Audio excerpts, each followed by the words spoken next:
যাদের কাছে PVT 700 watt মেশিনটি আছে তাদের জন্য এই ভিডিওটি, তো ভিডিওটি অবশ্যই দেখতে থাকুন। সো ধরুন আপনার কাছে একটি মেশিন আছে, ঠিক আছে, 700 ওয়াটের। সো ধরুন একটা ট্রান্সফরমার নষ্ট হয়ে গেছে, তো আপনি কি মনে করেন যে আমি নিজেই ঘরে বানাবো, তো বাইরে আমি বানাবো না। সো তাদের জন্য এই ভিডিওটি, তো ভিডিওটি অবশ্যই দেখতে থাকুন। সো নিজেই খুবই সহজভাবে ওয়েল্ডিংটা করতে পারবেন খুব কম খরচের মধ্যে।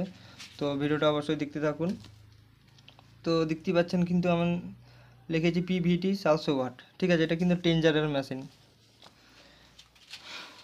তো স্টার্ট করা যাক। স্কোর, আমি স্কোর নেব 7 নাম্বার, 7 নাম্বার স্কোর।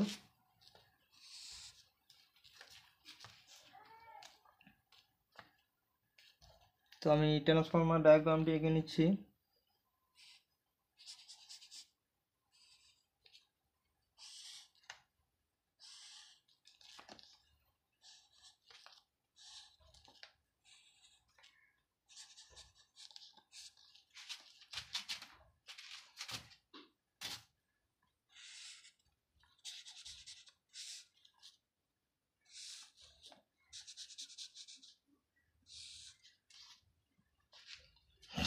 তো আমাদের 7 নাম্বার কোর।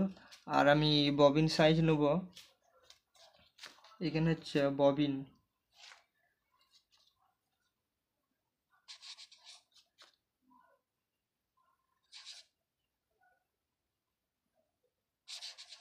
ববিন আমি সাইজ নেব আমি হচ্ছে 2.5 ইঞ্চ, মানে 2.5 ইঞ্চ যাকে বলে আর কি, 2.5 ইঞ্চ। তো ভিডিওটা অবশ্যই দেখতে থাকুন। আর আমি এখানে 300 টান নেবো, 300 টান, ঠিক আছে। এটা কিন্তু আমাদের 220 ভোল্টেজের জন্য, ঠিক আছে। আর আমাদের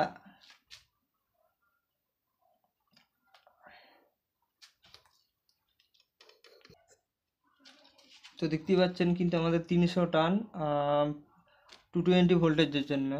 কিন্তু আমি ওয়্যার নেব, ওয়্যার নাম্বার নেব আমি হচ্ছে 17 নাম্বার, 17 নাম্বার ওয়্যার।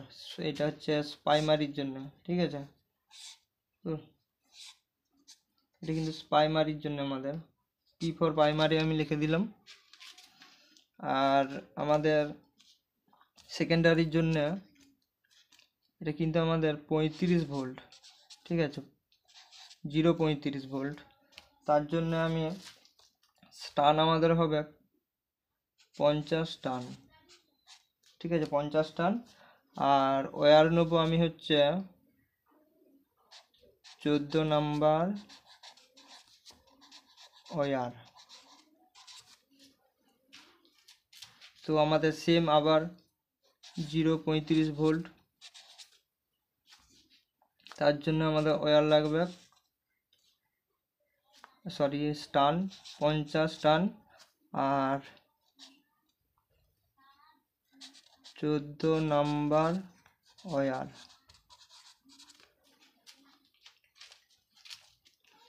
তো দেখতেই পাচ্ছেন কিন্তু আমাদের কমপ্লিট হয়ে গেছে আমাদের ডায়াগ্রামটি। সো আউটপুট বের করার জন্য 0.35 আর 0.35 সেম হলো। আর আমাদের আরেকটা আউটপুট আমাদের বেরোবে হচ্ছে আমাদের 6 ভোল্টের জন্য, 6 ভোল্ট, মানে 6 ভোল্টেজের জন্য আমাদের 8 টান, 8 টান। আর এখানে আমাদের ওয়্যার লাগবে 22 নাম্বার, 22 নাম্বার ওয়্যার। তো দেখতেই পাচ্ছেন কিন্তু আমাদের ডায়াগ্রামটি ফুল কমপ্লিট হয়ে গেছে। তো ভিডিওটা যদি ভালো লাগে অবশ্যই চ্যানেলটা আমার সাবস্ক্রাইব করে দেবেন। আর সবাইকে অনেক অনেক ধন্যবাদ।